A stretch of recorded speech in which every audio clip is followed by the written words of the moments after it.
Right here, Notorious post this saying nobody, Luke and Ed. I mean, yeah. Button check. What is up, Button Check family? Thank you guys for tuning in once again. It is Friday. The weekend is here.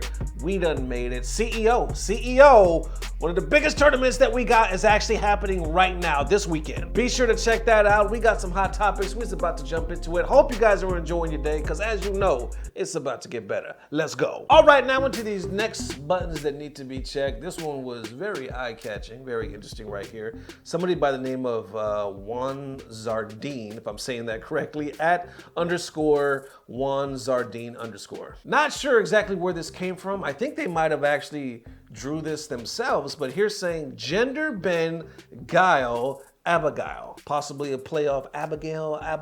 You know what the hell I'm trying to say. Check it out. This is a female Guile, right? And she looks pretty damn good. I would have to agree. Like, got the combing the hair, still got the blonde hair with the tank top, got a nice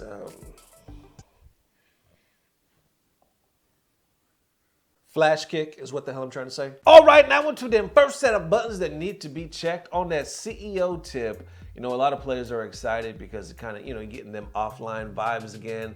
A lot of people, you know, headed, where is it? This one at Florida, I believe. Everything so far seems to be on schedule. Production's on point. A lot of people are hyped. Surely, right? We're going to get some hype moments out of this. Cross our fingers. I noticed that Uncle Vaya actually posted on the subject as well saying, players going to offline events, you know what you signed up for. No PC tournament stations, only consoles in 2021, and most likely all of 2022. Do not give your TO shit about the setups. They are doing the best, providing you with what is feasible during these challenging times. Which is real talk, right? Because ironic enough, there was a button check we did, I want to say like 2 or 3 weeks ago, where I was talking about Hell Done Froze Over and stuff like that, because players were talking about they prefer some matches or some situations online rather than offline, right? And we've been, the FGC is born and bred in offline. We're just so used to talking shit about online that to even have this type of discussion confuses the shit out of our minds. You know what I'm saying? It's like it goes against the grain of everything we're used to thinking. But basically, in a nutshell, they were saying, you know, a lot of players prefer playing online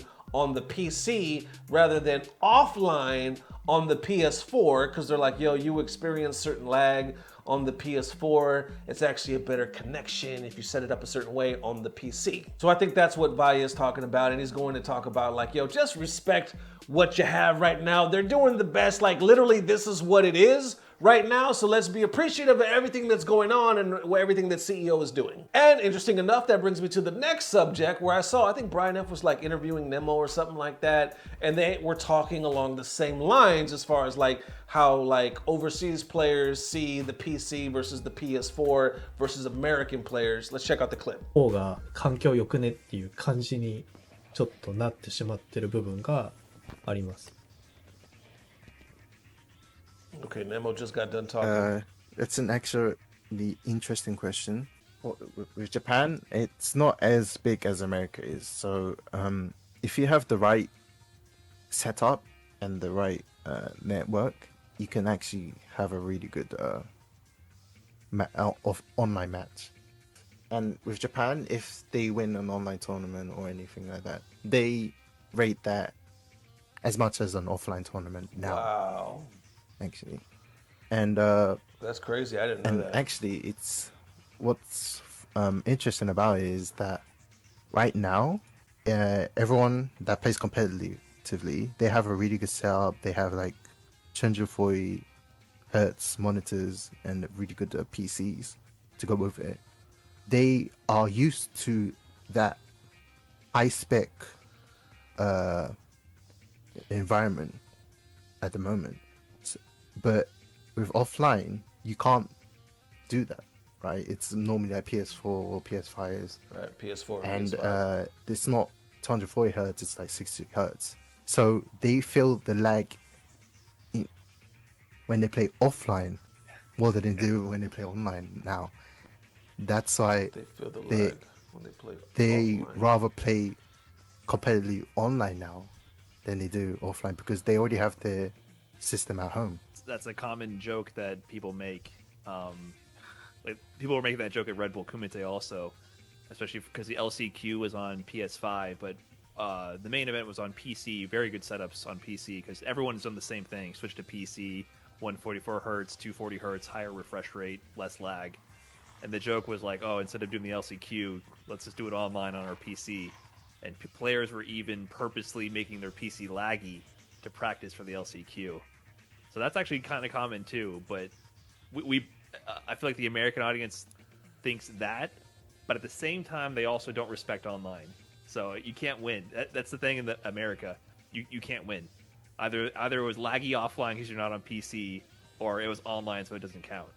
So no players get respect in America. Yo, can we just unpack this? Was it just me, or did I see Brian F's eyebrows raise when Nemo was like, or when the translator said, you know, from what Nemo was saying, that because they're used to the good connections on the PC and because it's not as big as America, they're used to like the better matches online. Therefore, they hold online tournaments in the same regards as offline. So if you're winning over there online, you're still considered, you know what I'm saying? Basically, you're still considered the best. You're still considered as good as if you were winning offline, which is nowhere near the motto or what we live by, the standard here in the States, right? Because like I just said, you know, we were talking about the first time Evo was going to go online, and we were talking about how, oh, that the guy, whoever wins that year, what was it, last year? You know what I'm saying? They were going to be made fun of or think they're a real Evo champion. You won online. We've been saying that forever. You know what I'm saying? No props to the Wi-Fi warriors, not even Wi-Fi warriors, just people that play online, period, right? I feel like this is going under the radar big time right now. I feel like this is a huge under the radar movement for the FGC. You know, Alex Valle, he's been preaching that the future of the FGC and tournaments is online, and people would make fun of him and all this other stuff. He's been doing it for years, you know what I'm saying? And I think people naturally kind of believe that, but it's so far off. It's just easier to meme it or make fun of it. But now, with pros actually admitting that no, we actually do prefer playing online sometimes, and we're used to that godlike PC connection, you know, especially overseas, more and more players are kind of coming out. I want to say coming out the online closet. You know what I'm saying? They're like not afraid to speak up. It seems like more players are actually saying that they would rather play online. But I don't know, like, let me know if you're feeling this, if you think I'm stretching it right now. From just what I've seen this year and listening to more and more pros talk, it just seems like it's slowly becoming more of a possible reality. That it is, ladies and gents. Definitely let me know how you feeling. Thank you guys for all the amazing love, man. We definitely unpacked a lot today. I think one of the biggest things that stood out besides that female Guile and the flash kicks was the part where Nemo was talking about that Japan sees online equal to offline, and if you win online, you still get the props that you would offline. And how Brian F said, basically in America, you can't win because even though we also like to play on that PC, online players or playing online gets no respect. And real quick, I have yet to talk, you guys realize this? I have yet to talk about Luke.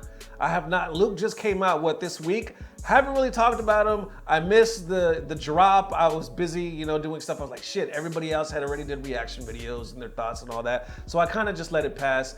I did say originally when they announced Luke that I did not like the way he looked in the design. Right now he looks kind of broken. A lot of people are calling him overpowered. I know like Rob TV and other people are saying like they like him right now.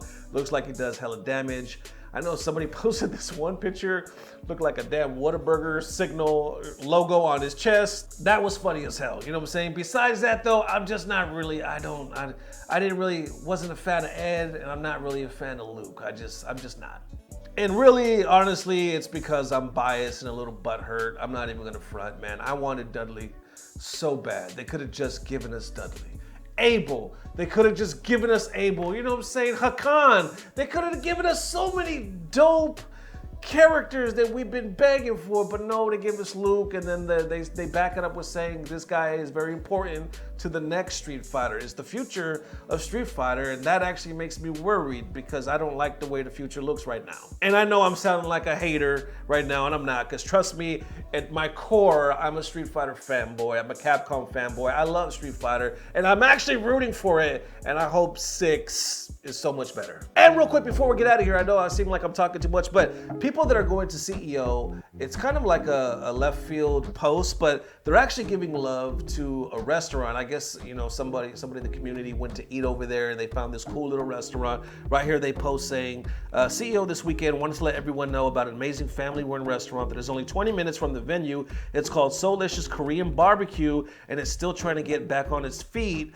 post-COVID. He goes on to say that a Smash community member has been helping his family post the address and said, yo, with all the people coming this weekend, if y'all can go show them some love, eat some delicious barbecue, that would be godlike. Hungry Buck saw it and, you know, helped him out, retweeted it. People are getting excited, so we're gonna put the address on the screen right here and down below. If you happen to be at CEO this weekend, go check out Seoul Korean Barbecue, help the family out, get some delicious ass barbecue all at the same time. I just thought it was cool, you know what I'm saying? Reading it, just kind of reading through tweets, I was like, this is cool.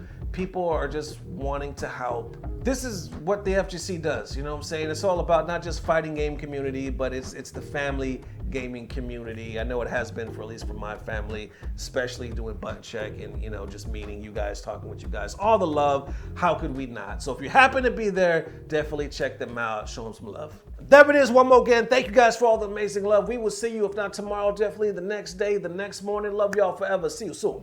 Peace. Blah, blah, blah. Subscribe. Yes. Why are you talking about tank tops and hair? all in my video. Very much so. She's literally on the other side. Look, she's literally on the other side of this door, and she heard me talking about this drawing. And instead of opening the door, she called me. All I heard was tank top and hair and whatever you were saying. So I'm curious. It's a cartoon drawing of Guile if he was a girl. Oh, okay. All right. Love you too. Sonic Boom. Love you too. Bye.